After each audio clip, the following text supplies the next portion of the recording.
Hello friends, welcome in my channel. और आज हम जो है आगे हमारा कंटिन्यू करेंगे सैन्य सभ्यता की जो हमारे एमसीक्यू हैं। ठीक है, क्वेश्चन नंबर 31 शुरू करते हैं। वे कौन सा सैन्य स्थल है जहाँ से सर्वाधिक मात्रा में अभिलेख युक्त मोहरों की प्राप्ति हुई है? मतलब सबसे ज़्यादा मोहरें कहाँ पर प्राप्त हुई है? रंगपुरा, रोपड़, लोथल या फिर हड़प्पा? यस फ्रेंड्स, तो देखिए हमारे पास ऑप्शन में क्या क्या है। ठीक है, रंगपुरा, रोपड़, लोथल या फिर हड़प्पा। तो ध्यान दीजिएगा, जो मोहरें थी, ठीक है, वो किस लिए यूज़ होती थी? व्यापार वगैरह के लिए ज़्यादा यूज़ होती थी वो, है ना। तो व्यापार हमारा सबसे ज़्यादा कहाँ चलता था? व्यापार एरिया हमारा कौन सा है? लोथल, क्योंकि लोथल एक बंदरगाह है। और यहाँ के जो नगर विन्यास भी थे, ठीक है, वो भी इस तरह से थे कि मतलब जैसे उनको व्यापार के लिए यही जगह की इस हिसाब से वहाँ पे बनाया गया था इस जगह को। ठीक है, तो हमारा ऑप्शन क्या होगा? ऑप्शन सी हमारा राइट हो जाएगा। बढ़ते हैं नेक्स्ट क्वेश्चन की तरफ, जो कि हमारे लिखा है कि त्रिमुखी भगवान शिव की आकृति कहाँ से प्राप्त हुई है? त्रिमुखी भगवान शिव, ठीक है, भगवान शिव जिनके 3 मुख हैं, उनकी आकृति कहाँ से प्राप्त हुई है? हड़प्पा, मोहनजोदड़ो, लोथल या फिर अल्तमीरा से। ठीक है, आलमगीरपुर से। ठीक है, आलमगीरपुर, अल्तमीरा यहाँ कहाँ से आ गया?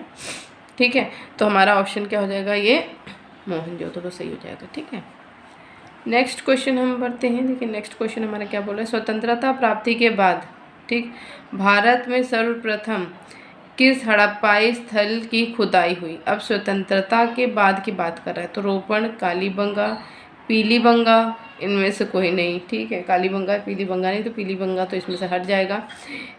इनमें से कोई हट जाएगा। हमारे पास ऑप्शन में क्या पड़ता है? रोपड़ पड़ता है और कालीबंगा। ठीक, तो हमारा ऑप्शन क्या सही हो जाएगा इसमें से? रोपड़। स्वतंत्रता के बाद जो है ये रोपड़ की खुदाई हुई थी। ठीक है, नेक्स्ट पढ़ते हैं। नेक्स्ट क्वेश्चन हमारा क्या बोल रहा है कि किस हड़प्पा स्थल से सोने के ढेर और चांदी की थाली की प्राप्ति हुई? ठीक है, किस हड़प्पा स्थल से सोने के ढेर और चांदी की थाली प्राप्त हुई? ठीक है, हड़प्पा, मोहनजोदड़ो, लोथल या फिर रोपड़। ठीक है, तो इसका भी ऑप्शन मैंने ट्रिक बताया था कि जो मोहन था, मोहन एक लड़का था, उन्हें सोने चांदी से मतलब सोने चांदी की चीज़ें उनको बहुत पसंद आती थी। ठीक, नॉर्मली इंसानों को पसंद आती है। ठीक है, तो हमारा इसका ऑप्शन क्या हो जाएगा? ये मोहन। ठीक, बढ़ते हमारे नेक्स्ट क्वेश्चन क्या बोल रहा है। हड़प्पाई सभ्यता की पुरातात्विक खुदाई के आधार पर किस स्थान से घरों के अंदर कुएं के साक्ष्य मिले हैं? ध्यान दीजिएगा, कुएं के साक्ष्य की बात कर रहा है। ठीक है, तो कालीबंगा, पीलीबंगा, ठीक है, हड़प्पा या फिर रंगपुरा। ठीक है, तो देखिए क्या बोल रहा है कि स्थान से घरों के अंदर, यानी घर के अंदर कुएं मिले हैं। ठीक है, तो क्या होगा इसका? कालीबंगा। क्या ऑप्शन हमारा होगा? कालीबंगा। नेक्स्ट क्वेश्चन देखते हैं हमारा। हड़प्पाई लोगों के द्वारा किन वृक्षों को पवित्र मानकर उसकी पूजा की जाती थी? पीपल और बबूल, पीपल और बरगद, पीपल या फिर बरगद। ठीक है, तो इसका ऑप्शन जो है हमारा होगा पीपल और बरगद, पीपल और बबूल, सॉरी, पीपल और बबूल। ठीक है, नेक्स्ट क्वेश्चन देखते हैं। हड़प्पा वासियों के सबसे महत्वपूर्ण देवता कौन माने जाते हैं? देखिए हमारे पास ऑप्शन में है राम, कृष्ण, पार्वती या फिर गणेश। ठीक है, तो ध्यान दीजिएगा, वैसे तो शिव जो है मतलब माने जाते थे, लेकिन शिव के अलावा किसको? वो देवी माँ को पूछते थे ना। ठीक है, मातृ देवी वहाँ पे। ठीक है, तो मातृ देवी कौन थी? पार्वती जी थी। ठीक, नेक्स्ट क्वेश्चन देखते हैं हम। हड़प्पा संस्कृति की बहुसंख्यक मोहरें किस चीज़ से निर्मित थी? ठीक है, सोना, चांदी, तांबा या शेलखड़ी से। ठीक है, तो इसका ऑप्शन क्या हमारा हो जाएगा? शेलखड़ी। ठीक है, शेलखड़ी से मिली थी। ठीक है ना, मतलब शेलखड़ी से बनाई गई थी। नेक्स्ट क्वेश्चन देखते हैं हमारा। हड़प्पा कालीन मोहरों पर सर्वाधिक किस पशु को चित्रित किया गया है? मतलब सबसे ज़्यादा कौन से पशु जो है उसमें? एक श्रृंगी बैल, सॉरी, गाय, शेर या फिर हाथी। ठीक है, तो देखिए गाय का तो नहीं है यूज़ वहाँ पे। ठीक है, शेर भी नहीं था, हाथी भी नहीं था, तो हमारा एक श्रृंगी बैल जो है वही जो है सबसे ज़्यादा यहाँ पे चित्रित किया गया है। ठीक है, नेक्स्ट क्वेश्चन देखते हैं हमारा। हड़प्पा से प्राप्त मोहरों पर सर्वाधिक किस आकृति की मोहरें प्राप्त हुई है? आयताकार, वर्गाकार, गोलाकार या फिर त्रिभुजाकार। ठीक है, तो हमारे पास ये सारे ऑप्शन हैं जिसमें से सबसे ज़्यादा मोहरें जो है वो हमें मिलती है वर्गाकार आकृति की। ठीक है, नेक्स्ट क्वेश्चन देखते हैं हमारा। नेक्स्ट क्वेश्चन हमारा क्या बोल रहा है इसमें कि मोहनजोदड़ो की पशुपति मुद्रा पर कौन सा पशु समूह अंकित है। ठीक है, तो कौन सा पशु समूह है। ठीक है, व्याघ्र, हाथी, घोड़ा, भैंस या फिर व्याघ्र, हाथी, घोड़ा, गैंडा, उसके बाद व्याघ्र, हाथी, घोड़ा, गधा या इनमें से कोई भी नहीं। ठीक है, तो इतना तो हमें पता है कि हाँ पशु जो है वो तो है ही। ठीक है ना, इतना भी हमको पता है कि गैंडे का चित्र भी है।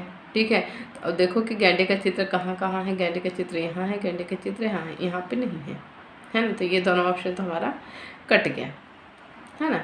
अब देखते हैं इसमें से कि और क्या हमारे पास ऑप्शन बचा है। हाथी, घोड़ा भी नहीं था। ठीक है, तो हमारे पास ऑप्शन में क्या बचता है, ये भैंस। तो यानी फर्स्ट वाला ऑप्शन हमारा सही हो जाएगा, है ना। हड़प्पा कालीन मृण मूर्तियों का निर्माण किस प्रकार की मिट्टी से किया गया था। ये आ गया ऑप्शन। पक्की मिट्टी, कच्ची मिट्टी, लकड़ी या फिर पत्थर। ज़्यादा ऊपर चला गया। ठीक है, तो देखिए इसमें क्या होगा कि हड़प्पा कालीन जो मृण मूर्तियों का निर्माण जो है ना, ठीक है, वो किसी से की गई थी। इसमें तो सोचने की भी ज़रूरत नहीं है। ठीक है, क्या होगा हमारा इसमें होगा पक्की ईंट, क्योंकि पक्की ईंट के लिए तो फेमस था नहीं। ये कच्ची ईंट तो कोई मतलब नहीं है, लकड़ी पत्थर से तो कुछ बना ही नहीं था ज़्यादा, है ना।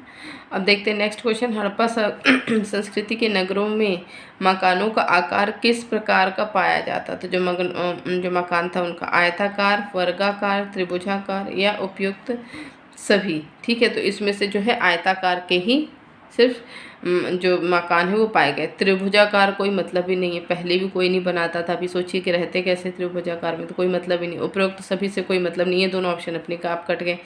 अब आयताकार, वर्गाकार। ठीक है, वर्गाकार क्या है, आपको वर्ग हो जाएगा, चारों तरफ से एक जैसे हो जाएगा, मतलब लंबाई चौड़ाई, तो वो भी पॉसिबल नहीं हो पाता। तो आयताकार हिसाब से, क्योंकि उसमें कमरे भी निकालने होंगे, किचन भी निकालने होंगे और भी बहुत सारी चीज़ें निकालनी होती है। ठीक है, देखिए हमारे नेक्स्ट क्वेश्चन क्या बोलता है। हड़प्पा काल की ईंटें किस मिट्टी से बनी होती थी। अब भाई इनकी मिट्टी भी देख लीजिए कि कौन सी मिट्टी से होती थी। ठीक है, तो क्या हो गया, दोमट, बलुई, जलोढ़ या इनमें से कोई नहीं। ठीक है, तो सबसे अच्छी मिट्टी कौन सी होती है जो ईंट वगैरह बनाने के लिए होती है, तो उसके लिए जलोढ़ मिट्टी सही होती है। ठीक है ना।